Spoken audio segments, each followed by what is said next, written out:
Este texto, Música para malogrados,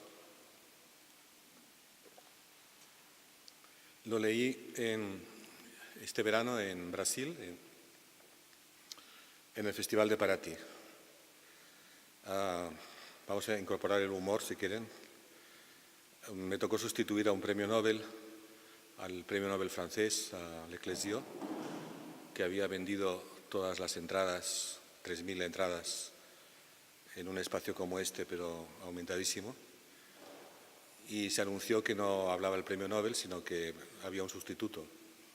Y en este papel salí a enfrentarme con un público que había pagado su dinero por ver al premio Nobel.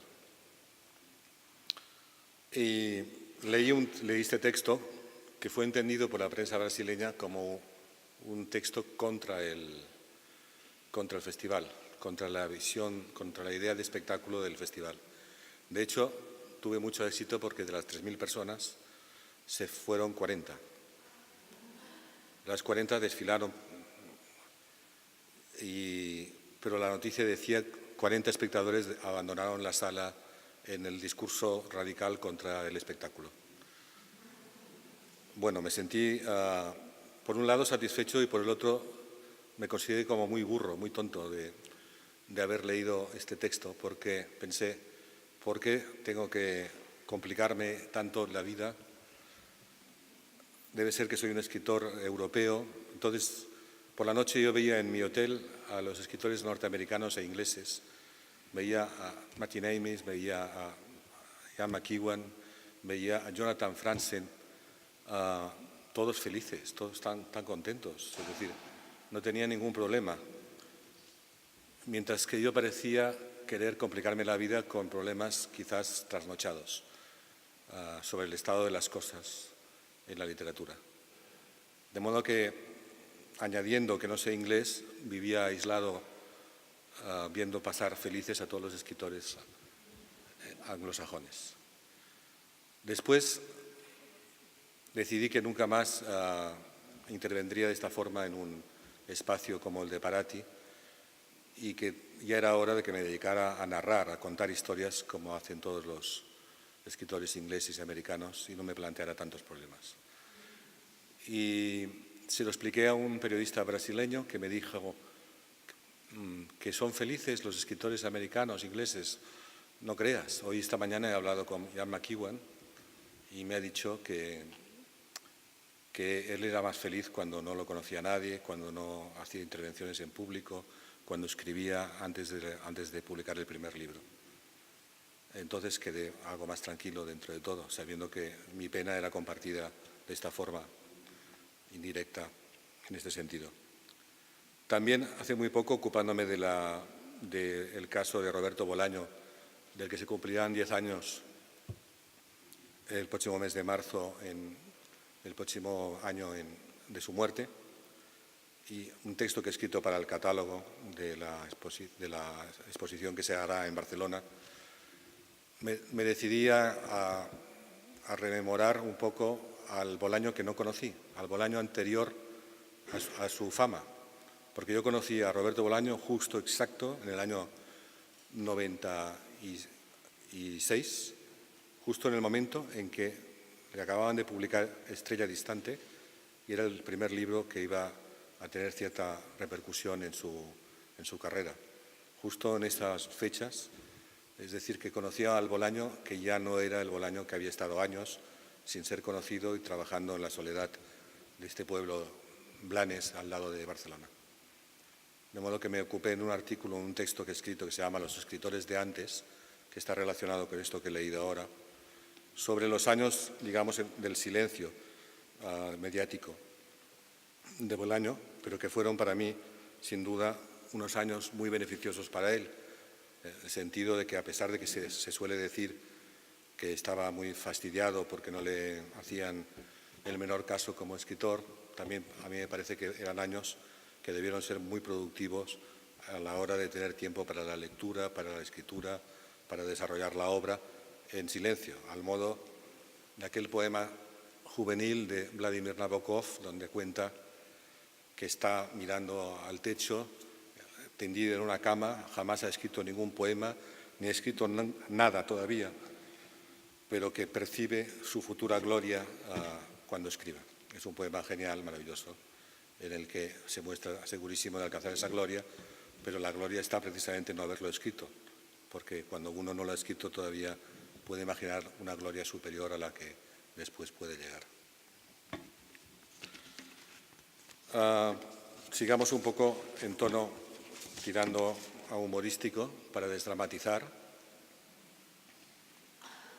Los McGuffin. El tuit de un desconocido, leí un tuit que decía: regresé al post que me dejé en mi smartphone. Como no lo entendí, pensé que el mundo se acababa. Crucé los dedos como los primeros reyes romanos. Solo me calmé cuando quise creer que un smartphone podía ser un MacGuffin. Pero no, resultó que era un teléfono móvil, smartphone, construido sobre una plataforma informática con una mayor capacidad de computación y conectividad que un móvil convencional. Si yo sé qué es un MacGuffin, bueno, un amigo, John William Wilkinson, fue el primero en explicármelo. Para que yo supiera que era un MacGuffin, me dijo: hay una escena en un tren. Dos tipos van en un tren. Uno pregunta: oiga, ¿podría decirme qué es ese paquete que hay en el maletero que tiene sobre su cabeza? Pregunta uno y el otro contesta: eso es un MacGuffin. El primero quiere entonces saber qué es un MacGuffin y el otro le explica: un MacGuffin es un aparato para cazar leones en Escocia. Pero si en Escocia no hay leones, dice el primero. Entonces eso de ahí no es un MacGuffin. Un MacGuffin lo hallamos en El halcón maltés, la película, el film más charlatán de toda la historia del cine. La trama de la película de John Huston se centra en la enérgica y locuaz búsqueda de la estatuilla de un halcón que fue el tributo de los caballeros de Malta que regalaron a un rey español. Pero al final el codiciado halcón, que tanto ha dado que hablar en la película, por la que mata a la gente, resulta ser solo el elemento de suspense que ha permitido avanzar a la historia. Con halcones malteses y MacGuffins nos hemos cruzado siempre. Por ejemplo, en Pulp Fiction, de Tarantino, hay un importante maletín que jamás sabemos qué contiene. ¿Y qué decir del misterioso paquete que aparece en Barton Fink, de los hermanos Coen? O de la cajita que un chino muestra a Catherine Deneuve en el burdel de Belle de Jour, de Buñuel, y de la que tampoco llegamos a conocer nunca el contenido. ¿Y no es la guerra civil el paquete, maletín o más bien el letal estuche de más de un literato español? Hitchcock fue el primero en llamar MacGuffins a los MacGuffins. Aparecen en bastantes de sus películas. En Psicosis, por ejemplo, la peripecia inicial de Janet Leigh acaba resultando irrelevante en la trama, pero cumple con la función de dejarnos en estado de sobresalto permanente. En una línea parecida estarían tantos y tantos episodios de Los Simpson, donde el preludio, el prólogo que abre cualquier film de la serie, poco se relaciona con el desarrollo posterior del capítulo. El MacGuffin, decía Hitchcock, bueno, en las historias de ladrones siempre es un collar y en las de espías siempre es los documentos. Y esto me recuerda que en el relato Los papeles de Asper, de Ray James, los documentos del escritor muerto, que intuimos que el investigador jamás encontrará, son por supuesto unos perfectos MacGuffins. El primer MacGuffin de mi vida creo haberlo detectado en la película Un maldito embrollo, de Pietro Germi, adaptación cinematográfica de una novela de Carlo Emilio Gada. En ella, el comisario Ingravalo, cargado de cafés y perdido en el laberinto de su intrincada investigación, hablaba de vez en cuando por teléfono con su señora esposa, a la que no veíamos jamás. ¿Estaba Ingravalo casado con una MacGuffin? He de salir un momento porque tengo cita para el almuerzo. He quedado con los MacGuffin. Me han asegurado que justo antes de los postres me revelarán el enigma del universo, ese secreto que solo Falter, personaje de Nabokov, conocía y no quería transmitir a nadie desde que susurrarlo al oído de su psiquiatra le costara la vida a este. Los McGuffin, matrimonio perfecto, han prometido comunicarme el secreto sin causarme trastorno psíquico. Y eso sí, confían en que todo quede entre nosotros. Ya les he dicho que por mí no habrá problema, seguro. Después de todo, tres personas siempre pueden guardar un secreto si dos de ellas ya han muerto. Un MacGuffin es evidentemente todo aquello que a lo largo de los años ha hecho avanzar mis novelas con citas literarias falsas o verdaderas, la mitad falsas, la mitad verdaderas. Gracias a estos MacGuffins hago avanzar la trama.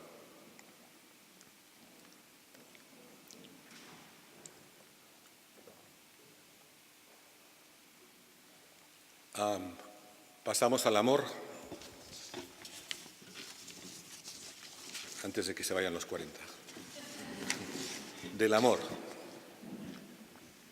Este artículo surge de algo que ocurrió también este verano. En Florencia había una periodista muy guapa, que era escritora italiana, que yo la saludé y al cabo de unas horas me dijo que me quería hacer una entrevista. Le dije que encantado, que quedábamos al día siguiente. Y entonces me dijo, la entrevista solo hablaremos del amor. Digamos que jamás he hecho entrevistas únicamente sobre el amor. El amor es un tema muy complicado, muy complejo y demasiado cercano a la verdad. Y esa verdad no se acaba de encontrar nunca. Por lo tanto, acudí a la entrevista sobre el amor bastante preocupado. La entrevista se desarrolló con una tercera persona que presenciaba la entrevista, que era mi traductora al italiano, que no tradujo nada, que simplemente se limitó a observar lo que ocurría, a registrar también los silencios entre pregunta y respuesta, porque yo calibraba milimétricamente las respuestas. Y como nunca había hablado del amor, me sorprendí a mí mismo al darme cuenta de que podía perfectamente hablar del amor. Y además que, como no lo había tratado nunca, todo era nuevo incluso para mí. Después, sin contar esto que os he contado, escribí un artículo de repente, hace poco, que se llama Del amor, que es el título de un libro de Stendhal. Y decía, ¿y qué decir del amor por un país extranjero? Bueno, tengo que decir que la entrevista salió publicada en La República, el periódico italiano, y lo que yo decía sobre el amor había sido mejorado por la periodista. Eso fue lo que me animó a escribir el artículo, porque yo había dicho cosas y me había referido a libros y a escenas, pero ella había buscado exactamente las escenas y fue fantástico porque me encontré con lo que había dicho, pero ya digo, mejor colocado. ¿Y qué decir del amor por un país extranjero? Parece una especie de nacionalismo al revés. Lo distinto encanta, lo idéntico aburre, lo otro exalta. Llevo años enamorándome de lo extraño y este septiembre no ha sido la excepción. Septiembre viajero en el que vi lugares extranjeros mientras volvía a leer El Gran Gatsby, gran historia de amor. A mí me habían invitado de verdad, dice en El Gran Gatsby Nick Carraway, el narrador. Y ahora juraría que, como si se tratara de un lugar extraño, es la propia novela de Scott Fitzgerald la que me invita a hablar aquí del amor. En esa novela hay una frase bien extraña que recientemente comentó con agudeza Siri Udbest, la esposa de Paul Auster. Lo comentó en su libro Una súplica para Eros. Esa frase de Gran Gatsby aparece en la escena en la que Carraway, el narrador, a petición de Gatsby, ha invitado a Daisy a su casa para que así los antiguos amantes se reencuentren. Cuando eso ocurre y Nick les quiere dejar solos, ellos se resisten a que se vaya. Tal vez mi presencia, dice el testigo del encuentro, Nick Carraway.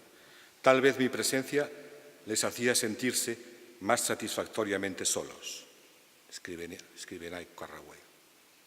¿Qué puede significar ese satisfactoriamente? Para Woodbert expresa la idea de que el amor, para existir, necesita ser visto. Posiblemente una pareja la componen 3 personas y quizás estar enamorado sea un estado tan inenarrable que solo un testigo pueda transformarlo en creíble, en real. Todo esto es lo que dije en la entrevista y que fue registrado también por el testigo, por la traductora. El amor, está claro, es el único sentimiento que introduce la idea del otro, el único que nos permite escapar de la trampa de la identidad propia, de lo neuróticamente abocado a uno mismo. ¿Será verdad que uno está enamorado cuando se da cuenta de que otra persona es única? Aquí no sabría qué decir. Y es cierto que solo nos atraen las historias de amor infelices. A esto puedo responder que se trata de un tópico que desmontan novelas como Ada o El ardor de Nabokov, donde sin cesar los enamorados son inteligentes y encima desenfrenadamente felices, y nosotros leemos la historia con notable entusiasmo, ¿o no? Amor y belleza son conceptos idénticos. Quizás sí, pero tampoco está tan claro. Stendhal, por ejemplo, viaja por Italia y se enamora de ese país con tal fuerza que su coup de foudre, su golpe quizás de locura, adopta el rostro de una actriz que canta en Ivrea El matrimonio secreto de Cimarosa. Esta actriz tiene un diente delantero roto, pero la verdad es que eso importa poco para el coup de foudre. ¿No nos acordamos ya de que Werther se enamora de Carlota, entrevista por una puerta mientras corta rodajas de pan para sus hermanitos, y esa primera visión, aunque trivial, le conduce a la más fuerte de las pasiones y al suicidio? Bueno, me atasco de pronto. El amor es un gran atasco, decía Chesterton. Y acabo volviendo a Daisy y Gatsby, a los que evoco sentados en los escalones de su casa, de la casa de su amigo Carraway, vigilados estrecha y satisfactoriamente por este, que sigue las instrucciones de Daisy, que le ha pedido que esté bien atento, y le dice por si hubiera un incendio o una inundación. Una novela leída recientemente y que me haya emocionado, sin duda, la novela Hace 40 años, de María van Rieselberghe. ¿De qué personaje de ficción estuve enamorado? De Aida, Claudia Cardinale, bajando las escaleras en el film La chica con la maleta, de Valerio Zurlini. Y también de Ana Karenina, por supuesto, inolvidable Ana en el tembloroso tren, leyendo una novela inglesa con una pequeña linterna que sujeta en el brazo de su butaca. En un vagón cercano viaja Bronsky, pero ella no lo sabe todavía. Esta es una escena extraordinaria de la gran literatura. Ana, la novela inglesa y la linterna, el iluminado tren cruzando la noche rusa, la conmovedora vida en movimiento. Amor es sinónimo de incendio y también de noche rusa, pero también de absurdo y, por supuesto, de humor.